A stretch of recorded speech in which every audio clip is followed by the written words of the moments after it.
اعوذ باللہ من الشیطان الرجیم۔ پناہ مانگتا ہوں میں اللہ کی شیطان مردود سے۔ بسم اللہ الرحمن الرحیم۔ شروع اللہ کے نام سے جو بڑا مہربان نہایت رحم والا ہے۔ دا باٹم لائن کے ناظرین کرام السلام علیکم۔ ناظرین کرام، ہم اپنی آج کی ویڈیو میں غزوہ خیبر کے دن ایک چرواہے کا عجیب و غریب واقعہ آپ کے سامنے پیش کریں گے۔ ناظرین، غزوہ خیبر کے موقع پر ایک چرواہا حضور اقدس صلی اللہ علیہ وسلم کی خدمت میں حاضر ہوا۔ وہ یہودیوں کی بکریاں چرایا کرتا تھا۔ اس چرواہے نے جب دیکھا کہ خیبر سے باہر مسلمانوں کا لشکر پڑاؤ ڈالے ہوئے ہے، اس کے دل میں خیال آیا کہ میں جا کر ان سے ملاقات کروں اور دیکھوں کہ یہ مسلمان کیا کہتے ہیں اور کیا کرتے ہیں۔ چنانچہ بکریاں چراتا ہوا مسلمانوں کے لشکر میں آ پہنچا اور ان سے پوچھا کہ آپ کے سردار کہاں ہیں؟ صحابہ کرام رضوان اللہ علیہم نے بتایا کہ ہمارے سردار حضور اقدس صلی اللہ علیہ وسلم اسلام اور ایمان کی دعوت رکھی اور اسلام کا پیغام دیا۔ اس نے پوچھا، اگر میں اسلام کی دعوت قبول کر لوں تو میرا کیا انجام ہوگا اور کیا رتبہ ہوگا؟ حضور اقدس صلی اللہ علیہ وسلم نے فرمایا کہ اسلام لانے کے بعد تم ہمارے بھائی بن جاؤ گے اور ہم تمہیں گلے سے لگائیں گے۔ اس چرواہے نے کہا، آپ مجھ سے مذاق کر رہے ہیں، میں کہاں اور آپ کہاں؟ میں ایک معمولی سا چرواہا ہوں اور میں ایک سیاہ فام انسان ہوں، میرے بدن سے بدبو آ رہی ہے، ایسی حالت میں آپ مجھے کیسے گلے سے لگائیں گے؟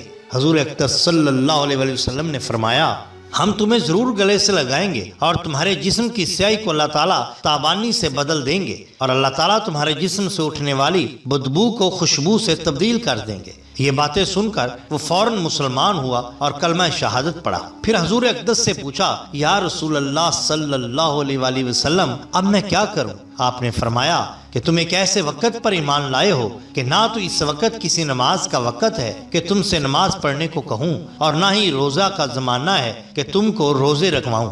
زکوٰۃ تم پر فرض نہیں ہے، اس وقت تو صرف ایک ہی عبادت ہو رہی ہے جو تلوار کی چھاؤں میں انجام دی جاتی ہے، اور وہ ہے جہاد فی سبیل اللہ۔ اس چرواہے نے کہا، یا رسول اللہ صلی اللہ علیہ وسلم، میں اس جہاد میں شامل ہو جاتا ہوں، لیکن جو شخص جہاد میں شامل ہوتا ہے اس کے لیے دو میں سے ایک صورت ہوتی ہے، یا وہ غازی ہوتا ہے یا پھر شہید ہو جاتا ہے۔ تو اگر میں اس جہاد میں شہید ہو جاؤں تو آپ میری کوئی ضمانت لیجئے۔ حضور اقدس صلی اللہ علیہ وسلم نے فرمایا، میں اس بات کی ضمانت لیتا ہوں کہ اگر تم اس جہاد میں شہید ہو گئے تو اللہ تعالیٰ تمہیں جنت میں پہنچا دیں گے اور تمہارے جسم کی بدبو کو خوشبو سے تبدیل فرما دیں گے اور تمہارے چہرے کی سیاہی کو سفیدی میں تبدیل کر دیں گے۔ چونکہ وہ چرواہا یہودیوں کی بکریاں چراتا ہوا وہاں پہنچا تھا، اس لیے حضور اقدس نے فرمایا کہ تم یہودیوں کی جو بکریاں لے کر آئے ہو ان کو جا کر واپس کرو، اس لیے کہ یہ بکریاں تمہارے پاس امانت ہیں۔ اس سے اندازہ لگائیے کہ جن لوگوں کے ساتھ جنگ ہو رہی ہو، جن کا محاصرہ کیا ہو، ان کا مال غنیمت ہے، لیکن چونکہ وہ چرواہا بکریاں معاہدے پر لے کر آیا تھا،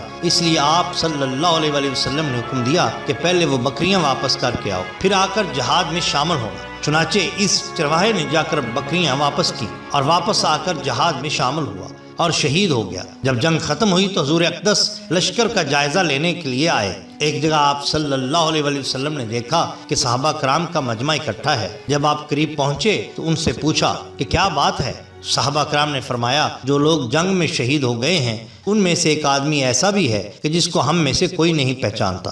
آپ نے فرمایا، مجھے دکھائیے۔ جب آپ نے دیکھا تو فرمایا کہ تم اس شخص کو نہیں پہچانتے، مگر میں اس شخص کو پہچانتا ہوں، یہ چرواہا ہے اور یہ وہ عجیب و غریب بندہ ہے جس نے اللہ کی راہ میں ایک بھی سجدہ نہیں کیا، اور میں اس بات کی گواہی دیتا ہوں کہ اللہ تعالیٰ نے اس کو سیدھا جنت الفردوس میں پہنچا دیا۔ میری آنکھیں دیکھ رہی ہیں کہ ملائکہ اس کو غسل دے رہے ہیں اور اس کی سیاہی سفیدی میں تبدیل ہو گئی ہے اور اس کی بدبو خوشبو سے بدل گئی ہے۔ ناظرین کرام، اندازہ کیجئے، دیکھیے، اگر کچھ عرصہ پہلے اس چرواہے کو موت آ جاتی تو سیدھا جہنم میں چلا جاتا، اور اب اس حالت میں موت آئی کہ ایمان لا چکا اور سرور دو عالم صلی اللہ علیہ وسلم کا غلام بن چکا۔ تو اب اللہ تعالیٰ نے اتنا بڑا انقلاب پیدا فرما دیا، اس لیے فرمایا کہ اعتبار خاتمے کا ہے۔ اس لیے بڑے بڑے لوگ لرزتے رہے اور یہ دعا کرتے رہے کہ یا رام، اگر آپ کو ہماری یہ ویڈیو پسند آئی ہو تو لائک کیجیے اور سبسکرائب کیجیے ہمارے چینل دا باٹم لائن کو، تاکہ ہم آپ کے لیے اور بھی بہترین ویڈیوز لا سکیں۔ اپنے دوستوں کا، گرد نواح کے لوگوں کا بہت خیال رکھیے۔ اللہ اور اللہ کے رسول صلی اللہ علیہ وسلم سے